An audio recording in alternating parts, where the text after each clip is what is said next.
Delighted to be welcoming you to this rather unique In Conversation event here at Trinity College, Cambridge. I'm Glenn Rangwala, I'm the admissions tutor here, and I'm going to be chairing this discussion. The idea for this event came when Serena, to who I'm going to introduce you in a moment, was elected earlier this year as president of the Trinity College Student Union, a central organising force in student life here. At the time of Serena's election, I heard a few students speculate that Serena was the first Black president of TCSU.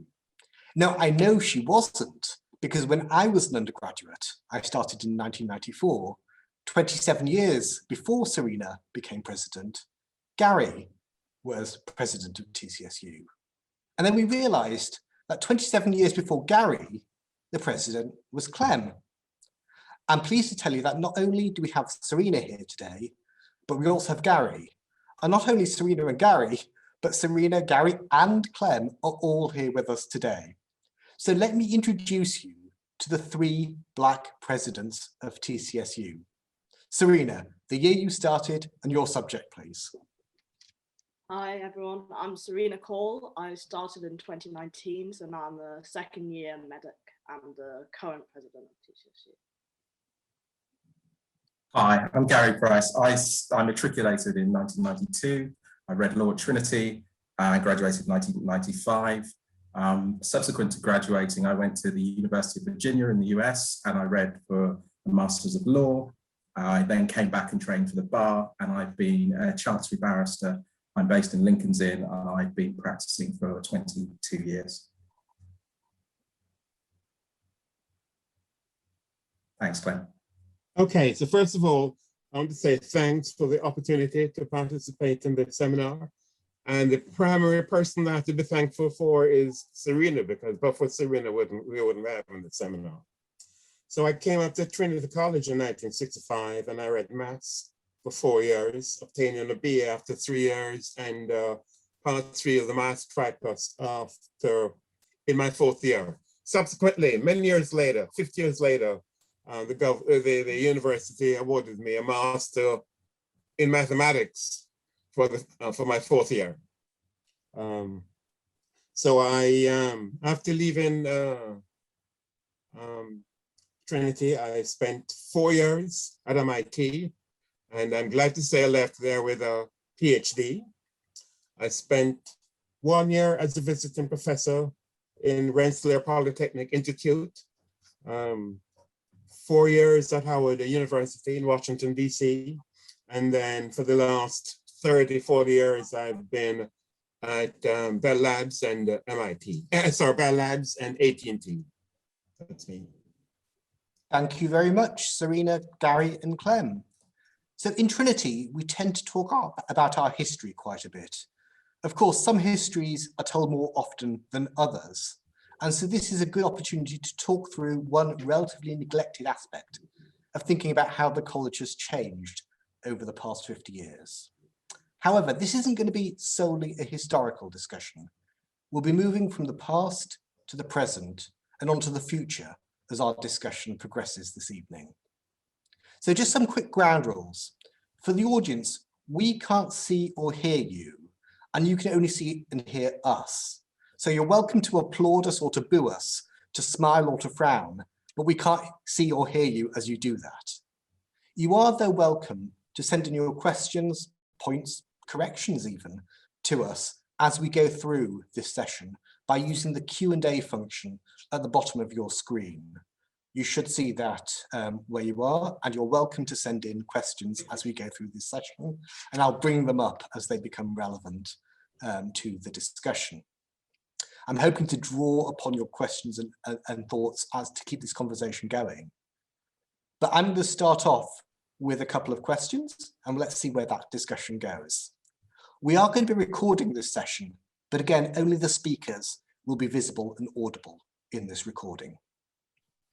First of all then, I'm afraid this comes from me as the admissions tutor, because it's the sort of thing that interests me as an admissions tutor. Could we just begin by hearing a bit about how you came to be a student at Trinity, at Cambridge University? Did other people encourage you? What did your family and teachers think? Did you have particular expectations before you arrived? Clem, could we hear from you first, please? Okay, so I grew up in the Jamaican society in which there was limited educational opportunities for the majority until about the 1950s. So my generation is first in my family to get secondary high school education. With my parents' firm but gentle guidance, my siblings all went on to graduate education with 2 PhDs and 2 masters. Oxford and Cambridge were considered by my parents, relatives, and teachers as the top universities in the world and regarded as very prestigious places to study. I was fortunate to be awarded a Jamaican scholarship from the Jamaica government that supported my 4 years in Cambridge. This Jamaica scholarship started in about 1881 and was awarded to the person with the highest marks in the A-levels. So I don't recall why I chose Trinity College. I think it must have been just part of the routine process of applying to Cambridge. Okay, thank you very much, Clem. Gary, how about you? That's my first unmute of the day. A slightly more convoluted route in the sense that I grew up, born and raised in Birmingham, grew up on a council estate near the centre of the city. Did quite well at school, and at about 13 years old, I was at a summer school, and I saw a black barrister from Birmingham tell us a little bit about his career, and that had me hooked for reasons which are slightly irrational, not very logical, but hey, here we are. I then decided that to maximise my chances of getting to the bar, I needed to go to the best university I possibly could. I felt that was Cambridge. I saw the organisation GMA, Group to Encourage Ethnic Minority Applications. They came to my comprehensive school in Birmingham. It was students, Colin Sparrow from King's, and they were there pretty much all day. And it was a classic see it to be it. They were Black and Asian students, admittedly from a diverse group of schools, because that's realistic about Cambridge, but it was very much a see it to be it moment. And I knew then that I wanted to come to Cambridge, reflected in the fact that I chose French as one of my GCSEs because I knew I had to have a modern foreign language to make the application. Genius that I was, never been to Cambridge before I made the application, let alone Trinity. Dr. Adrian Poole, when he was admissions tutor, somehow saw my application and invited me to come and meet him about 2 weeks before my interview. And so I met him and had a look around the college for the first time. So it's all slightly backwards. One thing about Trinity that really attracted me to the college was that it's very large. My rationale was, in a place that big, you can choose your own, you can choose your own direction to go to. There won't be one dominant group, and therefore I'd have the flexibility, not knowing much about what I was going to meet, I'd have the flexibility to pick my own path. It's absolutely true for me. That's one thing I should say. GMA, in conjunction with a group of Cambridge colleges at the time, gave me a context-based offer. I got my 3 A's for A-level, but in fact, my offer was 3 B's, which meant it was the lowest offer from the 5 universities I'd applied to. So it was pretty much Cambridge or bust for me. And that's my story. Thank you very much, Gary. Serena, let's hear your story then. So similarly, I'd been going through school, and I went to a predominantly white private school in the East Midlands, and my parents have always supported me throughout my whole education. So from an early age, people had talked about me going to Oxford. I almost rejected it. I was saying that I would reject Oxford and go to a normal university and not be seen at Cambridge. But in the end, I went to go visit Cambridge, and I, in fact, didn't actually go into Trinity College. But I got back to my school and I told my teacher, I emailed her and I said, the college that I want to go to is Trinity. And at that point in time, the teacher sent an email back just saying, are you sure? Because of the perceived competitiveness that Trinity College can come with. And that almost sent me into a spiral. Should I actually go to Trinity College? I had to call my dad and be like, I don't know whether I'll get in. And he said, Serena, it doesn't matter about the competitiveness, you just have to back yourself. If that's where you want to go, then I'll support you all the way. and you should apply there. You shouldn't be thinking about all of these statistics and whatever goes up online. I think my experience is also slightly different because obviously I had a lot of the internet and being able to research it. So even though I never went into Trinity, kind of similar to your experience, I also researched extensively every single college. There's informal prospectuses all over the internet. There's that student website that's just a bunch of people talking about Trinity. So I think I had a good idea that Trinity was big, had all of these resources, and that's why I chose it in the end, even though I hadn't actually been. But I just had a gut feeling that that's where I wanted to be. And I guess that's worked out. Okay, so that sets you all up biographically. We all feel like we know where you were coming from now when you started off your time at Trinity. I want to move on to what you did that made us invite you to this event today, which is that you became president of TCSU. You were elected, you stood for election. Did you have a particular agenda when you decided to stand for TCSU? Did you want to transform the college in a particular way when you put your name forward? Was there a campaign that you fought in? Was there a fair fight for election? It'd be interesting to go in the reverse order for this. So if we could go back to Serena to find out from you, and then back to Gary, and then on to Clem. Let's do it that way. Yes. So for TCSU president, usually someone that's currently on TCSU then runs. So I had been BME officer for my first year of uni.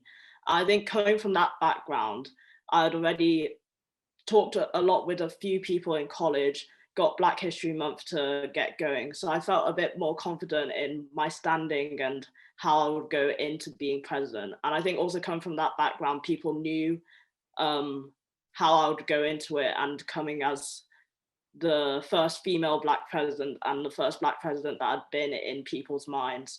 I ran against one other person. I think it was quite close. But also I think there isn't any big things that I've said, oh, this is my total platform that I want to change Trinity on. But I think one main reason for that is because so much of TCSU in the past year has been about COVID and about the response of the TCSU to that, and representing students to make sure that we feel represented, and that when we're sent home, when we're in college, that we are living the best student life that we can be in just these unusual and uncertain times. And it's kind of the first time that we've had to go through that. So it's mostly been helping with that. Gary, over to you. You'll have to unmute. Okay, playing mute bingo. For me, the initial contact with the TCSU was when I was a fresher, just before I came up as a fresher. We were written to, welcomed, and given a timetable for events in Freshers Week. So I was quite keen to be involved, because I like the idea of being part of the welcoming group for other people to get them acclimatized. I stood for the target schools officer in my first year. I was, as was my want then, I just decided that's what I was going to do. I then didn't realise until the hustings that there was actually a slate, and a slate of second year students, some of whom were already on the committee, and it was pretty clear which way most of them thought the election was going to go. So I subverted that by, in 1993, doing something quite radical. I produced flyers, and I on in the middle of the night until about 5 o'clock in the morning on the eve of the election, I put my flyer in 600 rooms, or under the door of 600 rooms in college. Very cheesy. Obama is not very proud of "yes, we can" as a phrase. Mine was worse. It was "you know it makes sense." And I won that election, had a quite prominent role on the TCSU my first year. And then I decided to run in the second year, having, as target schools officer, organised a sixth form conference, hopefully to improve outreach here. It dovetailed a little bit with the GMA activities that I'd been involved with. And I just wanted to get more involved in college life. And this was a great way of doing that. In the election, for me as president, there was no discussion about race when we were running. There were 6 candidates. It's a transferable vote, but up 6 candidates, about 49% in the first ballot, which I'm very pleased about. And so there we were. So a mandate, and off we went. And my 2 aims for my year were to continue the outreach in terms of targeting schools that don't traditionally send people to Cambridge, let alone Trinity, and also campaigning for somewhere where we could go and eat a sandwich and have a can of Coke, because all we had was the bar in the corner of Great Court leading to Bishop's Hostel. I know things have changed dramatically now, but I was part of a continuum campaigning for that sort of social area somewhere else in college, which I think is in Angel Court now. I think that's right. Is that right? I think that's right. I don't know when it happened, but they were the 2 prongs of my platform. Thanks. So it took me some time to adjust to life in Trinity and the UK. I didn't stand for the post of committee member of the TCU until my 2nd year, but I was fortunate to have a number of successors as a committee member. For instance, I was in charge of the freshman welcome program, and that was 1967, the same year Prince Charles entered Trinity.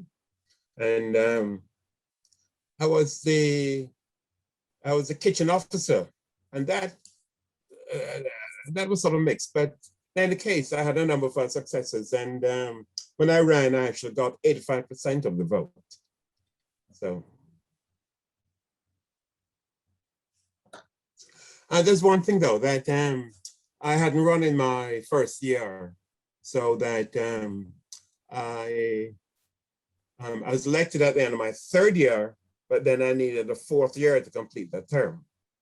So it was only because I was able to spend 4 years in Trinity that I was able to become the president, the TFC president. So I should tell everybody that my day job is as a politics lecturer in the university, and I can affirm that innovative campaign strategies, Gary, are a very good way to get elected, which you certainly did do. And of course, getting 85% of the vote, Clem, is really quite an achievement. I wanted to turn back on that with my next theme, really, which is what you felt, so some people, when they come to Trinity, really find a way to make the college their own. They feel they find a way to leave their mark on the college. They help shape it. They take up the opportunities that the college provides. That feels like it was the case for you. Is that right, Clem? That you did feel like you changed things in the college while you were here in a way that had a long-term effect upon it? Yes, I did. I honestly did. And I so much so that at the end of my term of office, I actually sent a letter to the college council, thanking them, for all of the measures that we had proposed and they had accepted. But there was another reason though, the Dryden Society had gotten a loan from the college council to tour South Africa. And I really wanted to separate that from all of the changes, that were going to be made to the college. Some people sort of view my performance with the Dryden Society as something less than desirable, but I maintain I was standing up for principle. I think we might need a bit of background there, Clem, because I don't think many of our audience will know about this. The Dryden Society is the dramatic society at the college. They put on plays, and they often go on tours. And so this was 1968, is that right? 69. Yes. When they were planning to go to apartheid South Africa. Yes. Which of course was the subject of an international cultural boycott at the time. Yes. And could you just tell us what you did? Okay, so a key thing was anybody prohibited from going on the tour. And Charles Noel, the president, adamantly insisted that no one had been prevented from auditioning. But I had a close friend, Arjun Mathrani. He was an actor in the Dryden Society, and effectively he had been prohibited. And I really couldn't disclose that information without his personal approval, which is what I did in a meeting. And then what happened is that the entire thing went back to the college council. And I suppose that having given the Dryden Society a loan, they really couldn't back out, but I was adamant it wasn't right. Okay. Gary, over to you. Do you feel like you left your mark on the college?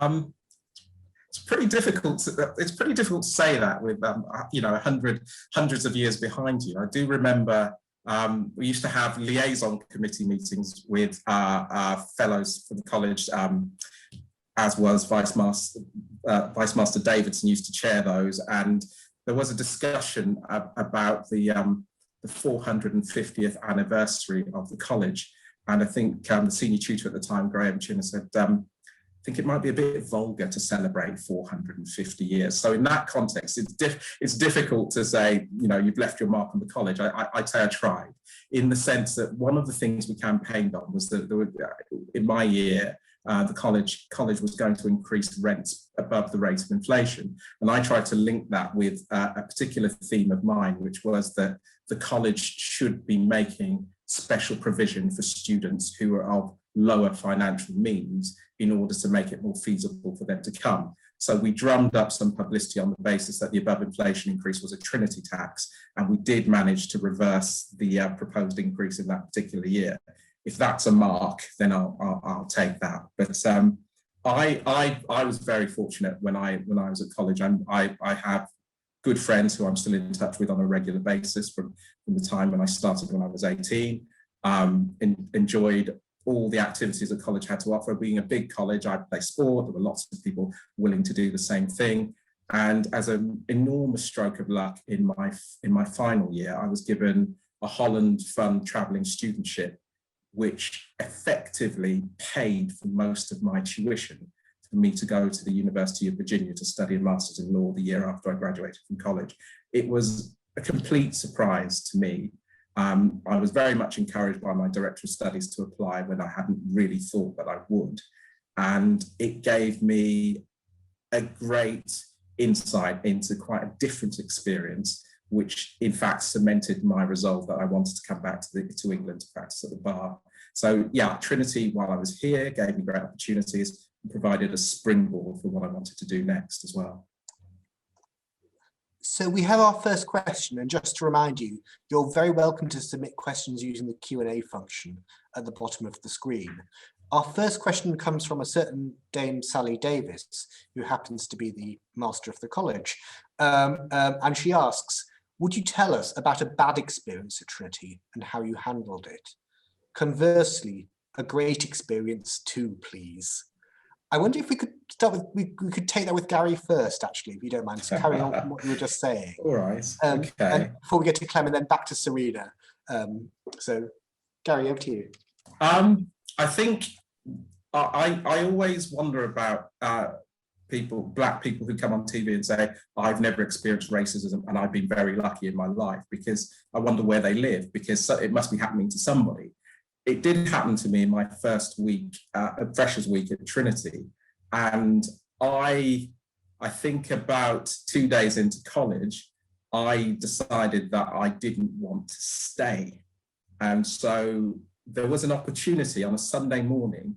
One of the other benefits of being at a large college with these resources was that there was a law book loan scheme. And my old director of studies, who's passed away, Tony Weir, he, on the Sunday morning, because it had to be Sunday morning for Tony, said you can come and everyone can come and choose books from his room in Neville's Court. And I think the experience I'd had on the Saturday night freshers party with somebody addressing me in a racist way, which I was more shocked about than angry. I was literally shocked. I hadn't expected it. I think that percolated overnight. And by the time I got to his room, I said to him, I've had enough and I want to go home. And actually, I didn't plan on telling him that at the time. And he was instrumental that day in encouraging me to recognize that wherever I go, there'll be challenges, and it's better to meet them here than somewhere else. I'm summarizing. And that was a bad experience, which turned into a good experience. I like to think I had sufficient resilience and I wasn't going to go home anyway, but that was something quite marked in my first week at college. A good experience. Well, there are lots and lots. trying to think of one that doesn't sound very self-centered. I tell you, a really good experience was I joined the first 11 football team in my first year, and there were lots of gnarled third year boys who were very good. And I didn't think that I would have a chance to get in with them because they'd all known each other and were a very tight-knit group. And they accepted me in as with open arms as the only fresher in the team. We won the title that year, and I can say I played with a test cricketer because John Crawley was in the team, albeit it was football, not cricket. And I really enjoyed my sport at Trinity because there were so many people who were prepared to play on a serious level, on a casual level, and always ready to join in. Thanks. Can we go to you, and then we'll get back to Serena after that. Okay, so I wasn't really prepared to answer this question. I remember 50 years after I left MIT, all of the unpleasant memories are just disappeared, and all the pleasant memories are left. But since you've asked me the question, I'll try my best. And it was at the end of my second year, at the end of my third year, and I thought of switching to economics. And so I went to visit an economics professor from Trinity, and he was very helpful. You see, the thing is that you really do need to have an understanding of the applied subject before you apply mathematics to it. So he explained that to me. But then he said, do you have anyone who would recommend you? And I knew that I, had people who would recommend me. But he sort of said that it's one thing that foreign students never do well. Foreign students never do well in economics. And that put me off. And so I persisted with the math tripos. So it wasn't until when I went to MIT that I realized that I'd sort of benefited from my time here, because we had a picnic, and I met Professor Levinson and Professor Toomey. And Professor Toomey said to me, "Have I met you before?" And I said, "No, because last year was my first year and you were on a sabbatical." So it turned out that he had met me from my letters of recommendation. And Professor Polkinghorne and Professor Smith and I would have been well known to people in the math department at MIT. And Professor Levinson sort of took me on. He told me about his experience in Cambridge. He told me that's where he learned to use a knife and fork. And then he also told me about the issue he had getting a permanent job at MIT, and how G.H. Hardy had intervened with the president to get him the job. So, and then later on, I did write a paper with Professor Levinson, because he had said that MIT was a technological institute, not a theological college. Okay, so with that in mind, I went to him and asked him a question, and it turned out that after I'd completed my thesis, he said to me, "Let's write a paper on that subject." So that's my answer. The connections that Trinity helps establish are really remarkable. I think so. I think so. Serena, over to you. Let's stay with this question for a moment, not least because it was the master who's asked us this question. Could you tell us about a bad experience at Trinity and how you handled it? And conversely, a great experience too. Yeah, I think a big topic that's currently being talked about is the feeling of imposter syndrome.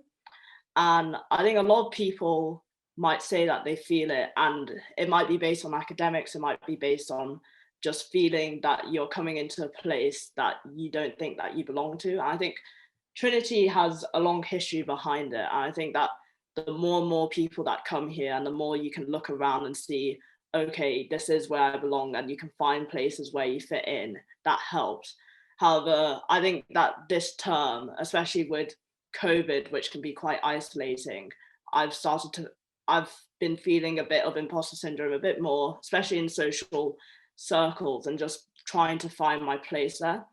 And just in general, just feeling a bit lonely. And I think the way that I usually deal with that is kind of turning to the people that I trust. And it's usually my family, because I have such strong links to my dad and my mum, and calling them back home and just having them encourage me has helped immensely. But just because Trinity is so big, sometimes you can feel a bit lonely and just know you're surrounded by people, but you feel like an island.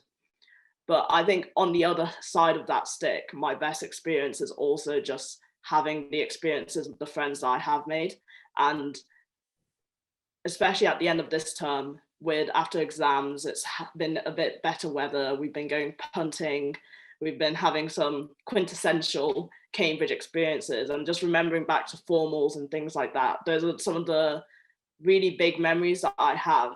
And coming to a place like Cambridge, and especially a place like Trinity, where you go round places and all of the locations are such big, like extravagant places, just realizing that you're experiencing that and you get the opportunity to do that, I've really started to appreciate that a bit more. Thank you very much. Glenn, I've just remembered one good thing which isn't centered on me, but is more collective. I don't know if you remember, but but when University Challenge started again in its modern form with Jeremy Paxman, I don't know if you remember, the Trinity team won the first new University Challenge, and Mr. Kwasi Kwarteng was one of the members of the team. So not only did we win, not only did Trinity win, and that was, the letter came in from the production company randomly in the post to the student union. I enthused some of the members of my team. We had the most fiercely competitive trials. There were tears and tantrums. We picked a team that won. But Kwasi also got into the tabloids because he expressed his frustration at getting an answer wrong with an expletive deletive, and therefore he was probably about page 5 or page 6 in the Daily Mirror and the Sun on the day of, I don't think it was the final, I think it was one of the preliminary rounds, but there was a real buzz in college that we'd actually put a team together and won the first University Challenge of the new iteration. And of course, we launched the career of the future business secretary, as he now is, indeed. in the UK government. So Kwasi, of course, that was his first major public profile. Absolutely, yeah. A very interesting way to develop it. It actually leads very well on to the question that's just been asked by Bill O'Hearn, who's asked, this is more oriented towards Gary and Clement, but I'll come back to Serena again in a slightly different take of this question. Do you or have you had further political ambitions based upon your TCSU experience? Did TCSU inspire you to go into political agitation of any sort as a result of that? Clem, how about you? Okay, so my TCU experience was the first and only experience I've had in my life with politics. Did it put you off? No, the opportunity never arose subsequently. Yeah. Gary, how about you? I have to say the constituency at college was very apolitical. I think they wanted cheaper beer and a place to eat their sandwiches more than to go on marches. I'm not saying that's everyone, Glenn, but the core, I think, were pretty apolitical. I was a member of the Labour Party for quite a long time. I got involved at the sort of national level in politics after I left university. Glenn, I realised I wasn't sufficiently tribal to play the game, and so I decided that was not for me. And that was probably my late 20s. Serena, let me turn that one to you. Has being president of TCSU over the past 6 months or so led you into, has it broadened your ambitions in political terms? I'm not sure you'll be seeing me as next Prime Minister, but I think it's been a good experience. And I think what I'll take from it is that wherever I go, I want to make sure that I'm not silent on important issues. And if something is important and something doesn't seem right in wherever area of work I go into, I want to make sure that I would speak up on it. I think that's important. So I should say this, that I did have a session with Lord Butlin, which advised in which he gave advice on how to be a politician. But he did mention that, you know, like you have a top dog, and I was never a top dog, so that is it for me. Can I come back to Serena, because we were talking about, we're talking with Clem and Gary about their reflections on their time here and how they felt they changed the college. And my question to you, Serena, is slightly different. Since you're still here and therefore can't think back about how you've gone about changing the college in the past, how would you like to change the college? In particular, I'm interested in the extent to which Black students today will find Trinity the sort of institution that they can feel fully part of, or what could be done to make it so. Serena, could you help us with that question? Yeah, so I think one huge part of it is obviously the access work, just to make sure that Black students are coming in and know about Trinity, know what it's doing. And once you get the numbers in, that can just help so much, because when you can see other people that are doing the same thing as you, kind of like, as Gary mentioned, seeing other people going to Trinity helped him apply as well. I think that's very important to just help make a place feel like you belong there as well. I think part of that is kind of making sure that there's permanent people that are going to be looking towards that. I think something that Trinity has done is we have John Data as the outreach officer who's continuously looking towards expanding access towards all students and Black students as well. I think that's important, and that's something we can expand on just to make sure that there's continuous work there.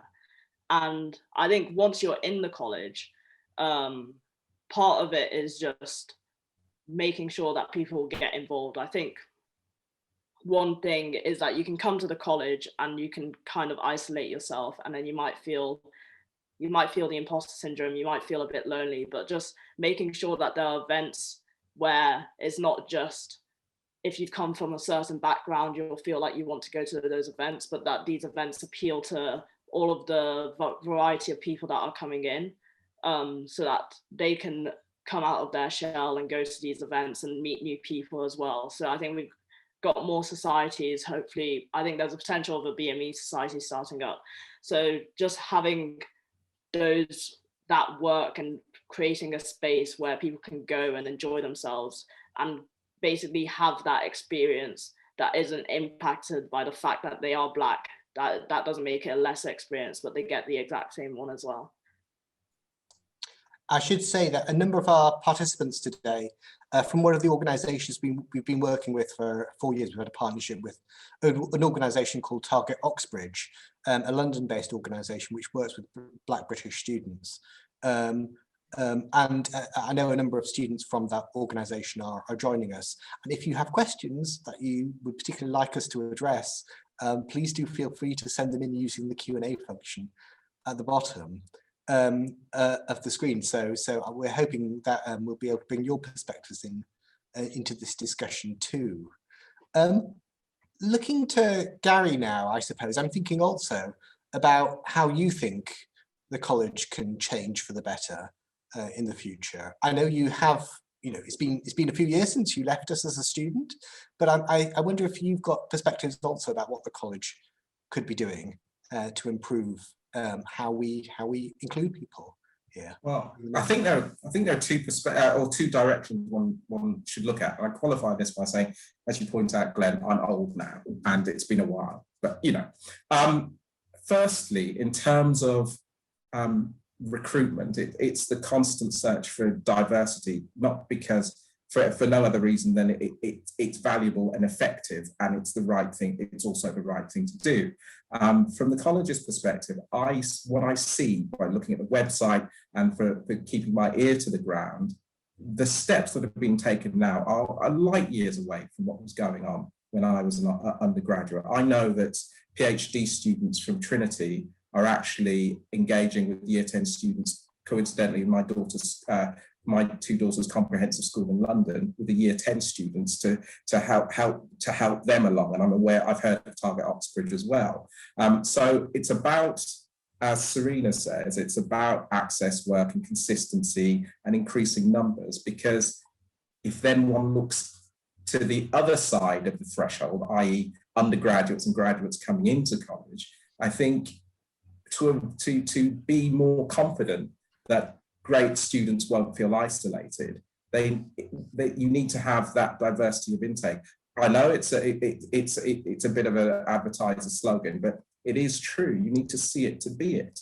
Most people, their progression through life is, I think, influenced by the images they see, the real images they see, and the possibilities they see in people that they can relate to. And I think that matters just as much inside college, and I am drawing back on my own experience, as it does outside college, because I know I had graduate students and more senior students approach me after I was elected as the president of the TCSU, saying to me, "Oh, it's great that you got elected, and it's really brave that you stepped forward." And I hope now for Serena and undergraduates in her position that that feeling isn't as strong in the same way, because I know the numbers have changed. The numbers, you and I were undergraduates at Trinity, we overlapped, and the numbers were very, very small in those days. I know the university publishes the annual statistics. I think it's the 2020 ones that are out at the moment, that for public consumption.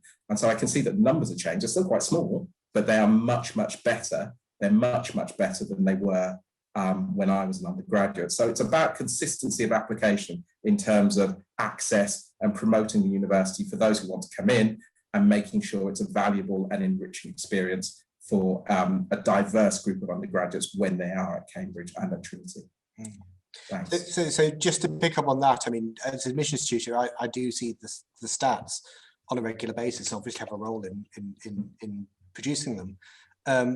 In our current first year, 37% of our UK intake is Black or minority ethnic students. We've got our largest intake from UK ethnic minorities in our current first year, including among both Black African heritage and Black Caribbean heritage coming into the college. So, and that really has been, I think, a significant part of our outreach work over the last few years.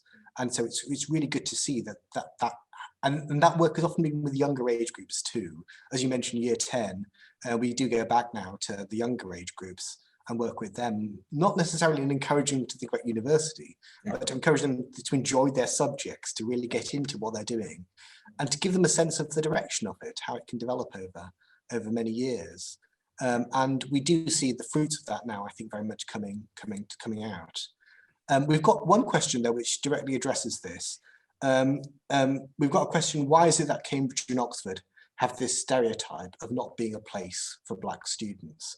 And I think that brings out, in some ways, the issue that we're all trying to address in our work. That is, there is still a stereotype there. There is still a way within which Cambridge features in period dramas on television that isn't helpful necessarily to the idea of us being a much broader, more diverse set of people here today. I don't know if any of you want to talk about that stereotype and how to overcome it, but you have already, I know, but... It has to be balanced though, doesn't it? In the sense that there are some things about the image which are absolutely true. Because if you invited the television cameras in for a commemoration feast, they would say, you see, that's what I'm talking about. That's what happens all the time. Whereas we all know this is a place of academic excellence. And we all know, as you pointed out, that you have a more diverse intake of students. And I, like Serena said, I think it's a really steady, consistent, dynamic process of revealing what is here. And not pretending that the traditions are gone. I love Trinity because it does have some of those traditions. And I liked having that experience when I was here. I don't sit with silver service every night for dinner, but the point is, every now and again, it was fun. But there are obviously other aspects of life here which constantly need to be shown in order to balance, because we shouldn't pretend that it's just like anywhere else, because it isn't. And that would be misleading. And I never give that impression to students when I speak to them. But the opportunities are immense. The possibility of fulfilling yourself here is just as good as anywhere else, and I would say probably better. So get people involved and let them see that, and not just focus on the Tudor architecture. And I'm not decrying that either. I lived in my final year in A2 above the Masters Lodge, and every time I opened my curtains to look out to Great Court every morning, I felt it was an immense privilege. So I think it's about balance, but revealing what is here in terms of opportunities. And then the reaction I got when we were showing students around was, why wouldn't I want to come here if I could? Thanks. Clem, we've talked a bit before about how you see the college changing, and you've got one very practical thing that you've done, which could I ask you to address? Yes. So I do think that from my own experience 50 years ago and from subsequent observations, that I do have faith that that Black students can feel at home and can excel in Trinity College. I mentioned earlier that I'd been financially supported by the Jamaica government during my time here in Trinity. And as a give back, a recycling of opportunities, I recently donated funds to Trinity College for a partial scholarship for a student from Jamaica. It's fine that the college and the university are involved in access and outreach activities. However, I feel that someone like myself who has benefited from the opportunity of a Cambridge education should help to recycle that opportunity. Thank you very much, Clement. We're very much promoting the scholarship in Jamaica at the moment because it's a generous thing to do. Yeah. And when alumni get involved in helping promote the college through whatever means available to you, that really does often go a very long way towards changing how we are able to relate to populations both in the UK and in the rest of the world about the opportunities available to them. So we're very grateful for that. So I sort of do feel that it's okay for the college to do stuff like that, but people are, the alumni, I think, should sort of step up and do what they can as well. I think it's fantastic that you've done that. My perspective. I live 3,000 miles away, so what I do has to be remote. We've got a question which I think is probably Serena is perhaps one to speak to this one. So we've got a question asking about how GCSEs and A-levels affected your move from school to university and the jobs it could lead you to. Did you have much advice, Serena, and I suppose Gary also, about the A-levels to take and what opportunities that did or didn't provide to you? Yeah, so I think for GCSEs at my school, you had to do maths, English, the science, and one language. So that kind of gave you enough of a basis that I could choose a few out of the range other GCSEs to do, such as DT, that aren't as much applied to medicine as it is now.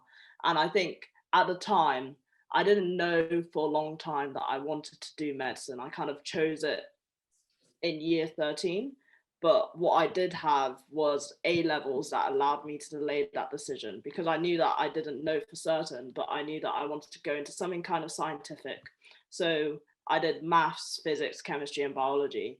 So that kind of kept my doors open. I could still do engineering, I could do science, or I could do medicine. So I think that's one reason why picking your A-levels is so important, because some people might end up picking English or something else and then realize that that's what they want to go on, and then they realize, oh, I haven't done as much of a basis in this. I think my school was good at that. And also I think there's some if you go to the website for the subject that you want to study at the university, they say which subjects you do. So I think if you go to medicine, they say chemistry, which everyone is surprised about. Everyone's like, oh, shouldn't it be biology? But no, it's chemistry and one other science. So I think doing that research beforehand is just so important, to just make sure you aren't closing any doors of what you want to do. And a significant part of the challenge is to get teachers at schools. Often schools that don't send many students to to the top universities, also to understand that for their students that they think have potential to go on to universities like this, to think seriously about what A-levels their students should do. It does really make a difference in the opportunities available to them, not just at this university, but in later life too. So that's really good advice. Gary, long time ago, I know, but did your GCSEs and O-levels and A-levels affect your prospects? Oh, I'm young enough for GCSEs, bless me. Just about. I think because I mentioned earlier, I'd been inspired at the age of 13 to want to go to the bar, and because I performed pretty well at school, I chose academic subjects for my A-levels because I knew that essentially would make me a more attractive candidate to many of the traditional universities for law applications at the time. So in that sense, I was lucky that I'd had input from quite an early stage. But I do know other people who got to the stage of making applications for university, and I don't know if regret's the right word, but they regretted some, I won't name any A-levels now, but they regretted some of their subject choices because they weren't seen as sufficiently academic, whereas the individuals themselves had more than enough potential to do academic subjects at university. So it became another thing to negotiate, whereas with more advice at an earlier stage, that hurdle could have been surmounted or circumvented. So for me, I got advice at an early stage, but I know my experience of other people was that they sometimes, when they got right to the teeth of a university application, were less confident about their A-level subject choice because they hadn't had that advice. We've got a question here, which I want to open up to the three of you, which is about the low numbers of Black academics at universities, especially at Cambridge, which is entirely true. Do you think not having many Black academics dissuades people from wanting to come to a university like this? Serena, do you have any thoughts on that matter? I think I have a unique perspective because I came from a predominantly white school. So the first Black academic teacher that I had is at Cambridge. And so I think that isn't as much what the focus of my application was, but I think that is something that people look at because they have this view of Cambridge as being this very white space, not as open to others. But I think in the end, it's still getting that high level of education. I think Cambridge can open up both to Black students and Black academics, and something it's working on, but you still find them and it's still there and you can still have access to that. Gary or Clem, did you have any of your lecturers, any of your supervisors who were Black? And did that change your relationship with this place, do you think, that experience of who you were taught by? So even in Jamaica, most of my math teachers were English.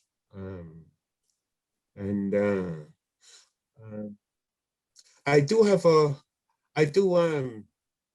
collaborate with some. I've close friends who are mathematicians, and I do collaborate with them. But I think I'd like to see some Black diversity among the Trinity fellows, starting with the election of the Title A fellows. The only example I'm aware of is a professor, Adekinlu Adeyeye, who's currently principal of Trevelyan College in Durham University. In my time, funnily enough, there was someone from the West Indies who was a fellow at Pembroke, but he was white. Yeah, so I think that's something that should be done, some diversity. Because I think that there are students who will get along better with someone that looks like them, I think. Gary? I think, to be perfectly frank, when I was an undergraduate, my focus was more about the diversity of the student population rather than those who taught us. There weren't, at Trinity, I had excellent excellent teaching from a number of different people, including outside fellows. For example, Catherine Barnard, I think she was at Southampton, and she used to come in on a Friday night to teach us EU law.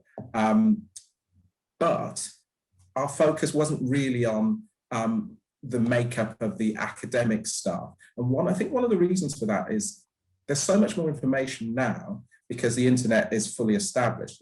In 92 to 95, there was Netscape, which didn't work. And most people didn't bother with the, I know it sounds absurd now, but most people didn't really bother with the internet so much. So we didn't really know, apart from in our own college or in our cluster of lecturers, who the other academics were or what they looked like, because the information wasn't so accessible as it is now. So I think, to be perfectly frank, my focus was more on a diversity of the student population rather than the academic staff. Thanks. We've got a question in that asks, what was special in your application which caught the university's attention? Why do you think you were taken by the university on the basis of what you submitted?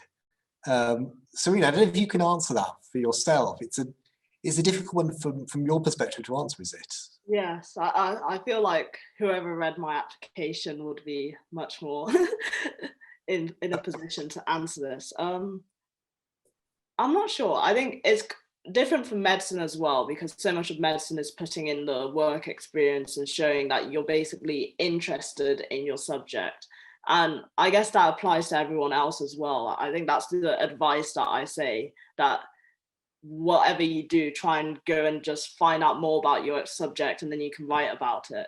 I think that's what happened in my personal statement. I know that for my application, my academics were pretty high and I focused on my academics a lot.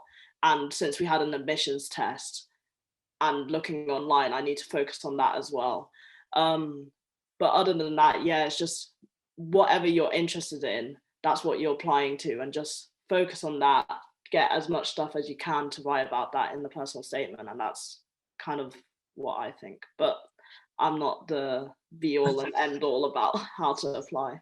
No, and without wishing to give any information about how we assessed your application, Serena, I can say that is very good advice for prospective applicants to think about how their interests connect up with the subject that they want to study, and how they show that to us, how they show that they've used their initiative in finding out about the subject and finding out what it'd be like to do that subject at university. So this is all very sound advice that you're giving.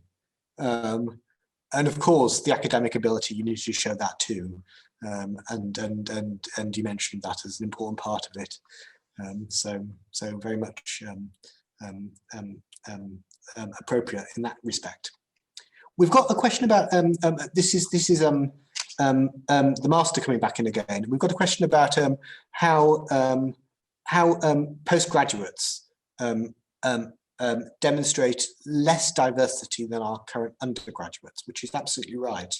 At the moment, as I mentioned earlier, we have a very diverse undergraduate body among our students. At graduate level, people who have finished their undergraduate degrees, have enjoyed their undergraduate degrees, but then choosing to go on to do further study, PhDs or master's courses, there at least the level of diversity drops. I'm wondering if you've got any thoughts from where you are about why that might be and what we can do to address it. Clem, since you went on to a PhD, I wonder if you're a good person to talk this through. I wonder if there are fewer minorities applying to graduate school now than in the past. Because I remember when I was at MIT, there were Jamaican students, for instance, who are fellow graduate students. But today, I mean, I don't see any Jamaican students, for instance, at MIT. So, and of course, there are opportunities. And the thing is this, is that you finish a undergraduate course and, you know, there could be debts and stuff like that, which sort of force you to get in a job as opposed to continuing on to graduate school. So I think that's a problem. Yes, and so much of the attention does go on undergraduates. I think especially in the UK, so much of the discussion is about diversity among undergraduates, and there's a government attention, there's newspaper attention to undergraduate. There's very graduate students, and I wonder if that just changes the balance of where attention goes in all our work in outreach and access. So, and the relationship with their professor is tighter as a graduate student than as an undergraduate student. And, you know, a whole lot depends upon, you know, getting finding someone you can work with, and then getting a job afterwards. So it's a problem, I think, big problem. We've got one question which I think would be a good one to end on. We've got 5 minutes left, and we've just got a question in which I think is a good way to sum up some of the things that we've been talking. The question goes: how much could you be yourself at Cambridge, or did you feel like you had two identities? Serena, would you care to take that one on? It's a difficult question and forces you to reflect upon yourself and what you've become as a result of being here in Cambridge. Yeah. Do you feel like you are yourself at Cambridge, or do you feel like you can be yourself, or do you feel like you put on a mask, as it were, when you come into college? I hope I am being myself, at least. I think a lot of my identity while I'm here is all of the stuff that I do, all of the societies that I'm involved with. I think for part of that, there is some separation that I try to take. So with being president, I try and separate myself from being president and being Serena sometimes.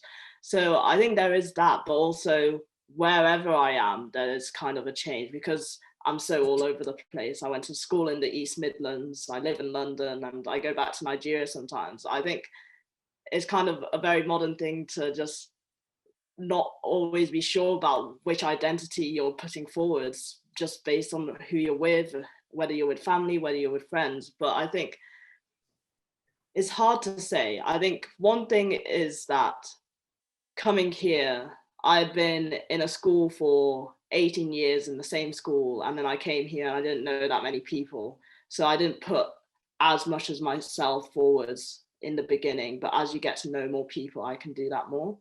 But I don't think there's any barriers to me being myself outside of that.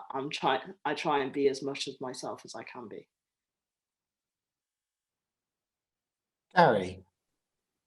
It's a really tricky question to finish with. I think it's tough for Serena to answer that while she's a current undergraduate, but she did well. I think that one can be authentic, but speaking as a Black Afro-Caribbean man from Birmingham in the early 90s, there was absolutely a degree of code switching for me.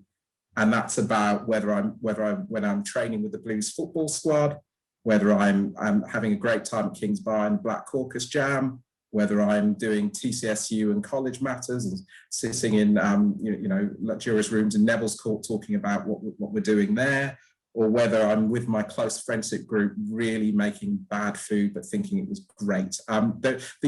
Where you are, for me, there was always a degree of code switching because I didn't feel that it was possible to be one thing in all contexts. And you can make a judgment about whether that's a good or a bad thing. What I'm saying to you is it was real. That's historically, that's accurate. That's what went on.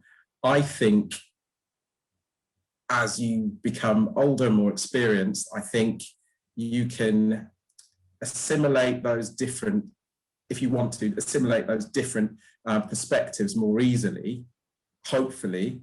But there will always, I think, for someone in my position, and I mean that still now, there will always be a degree of code switching that goes on.